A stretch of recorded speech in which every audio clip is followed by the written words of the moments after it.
Hi everyone, this is Caesar with Inspire Movement. So very glad that you could join us.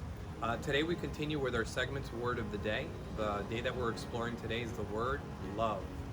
So when you think of love, you think of an intense feeling of deep affection. You also think of love in terms of a great interest and pleasure in something that you do. I love basketball, I love hunting, I love whatever the case may be.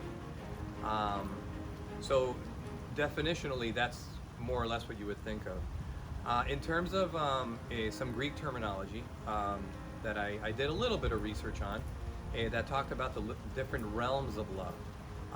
There are three, commonly known as eros, philia, and also agape. So when you think of eros, you think of that passionate, intimate type of love. Essentially, when we think of like sexual desire towards someone, that's more or less what eros is going for. More of that physically manifested type of love. Um, the word erotic derives from that, so that sort of makes sense. When you think of philia, you think of a fondness for someone. So that's more of a familial type of love, more of a platonic type of love that you would have with a friend. That's another type of love that you could think of um, as far as these different realms. And the last one is agape. So agape talks about a paternal type of love. So that would be, for example, if you're a believer, that would be the way that God loves man. Um, and in so doing, the same way that man would love God in turn. There's also, in terms of agape, the thought of a love for more broadly humanity, right? So that's three different realms of love as defined by former Greek terminology. Um, when you think of, say, spousal or significant other type of love, um, true love, as you know, it's so often referred to, isn't necessarily finding yourself in someone else. So we both have the space in a spousal type of setting to be ourselves. So we're not looking to change anyone. True love is not demanding. We're not looking to change someone to be who they're not. They are accepted and loved as they are by you, and in turn, that other person is reciprocating the same thing to you. In terms of true love, in that spousal setting as well, we can think of the idea that in order to be loved, you have to give out love. So there should be no sense of holding back. So it's not you pick and choose the time and the place where you're going to be a little bit vulnerable so that that person can kind of see the full light of you, the full spectrum of you. You're not holding back at all. True love is committed. You're not looking for somebody else. The person that's before you is the person that you want to be with. Um, and those are some things that come to mind when you think of that true love for a significant other.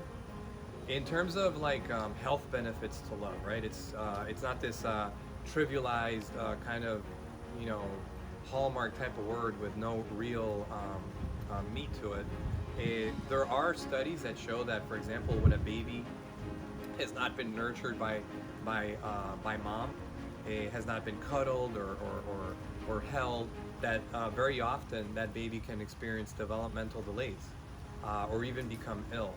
Also, for more like the whole experience of child rearing, if the person did not receive love, they could also suffer from things like low self-esteem, succumb more easily to depression. Um, Love has also been found. People that are emotionally connected through love, eh, there's correlations between being emotionally connected to someone else and having long-term health and having increased immunity. So there are definitely health benefits to living in a state of love or having a loving nature. Now, as far as my own personal reflections when it comes to the word love, um, in all honesty, I'm a believer. I am of the faith. And for me personally, as I connect to God, the Creator, I think of love. I think of God as love, essentially. And that being said, I've had conversations with both of my sons in the past where I've said something to the effect of there's a natural order to things as I sort of live it out, where there can be hundreds, if not thousands, of meteors that sort of pass us by on an everyday basis or in time that miss us. And I think that there's a certain perfection to creation as creation as it is, and it takes sort of that loving hand to create that perfect order to allow us to be and allow us to live out the lives that we're living. So philosophically, that's how I relate to love. But more importantly, when I think of love, I think of, as I alluded to previously, that maternal type of love. The type of love that a mother needs to engender to their son or daughter, so that they're cared for when they're ill, they're tended to, they're nurtured. We can all, I feel, relate to that type of love. That's what I think of when I think of love. I also think of the selflessness of others, people like our essential healthcare workers or our essential workers in the middle of this COVID pandemic who sacrifice, their day-to-day, basically their lives for the betterment of society. I think that selfless act is sort of that exercised love that at least I perceive.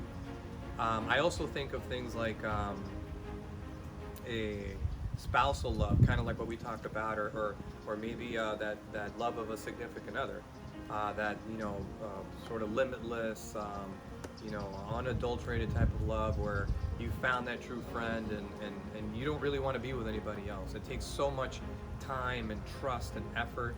I think of that as well when I think of the word love. And importantly, to also mention, I think of exercising a proper form of self-love, self-acceptance, self-compassion, self-care. I think that's also exercising love. And as I say that, to kind of wrap this whole thing up, I think it's important that we obviously, and I mentioned this before, that we exercise that self-love and that we realize that we are conduits by outwardly having that love flow out of us to others experiencing that same type of love.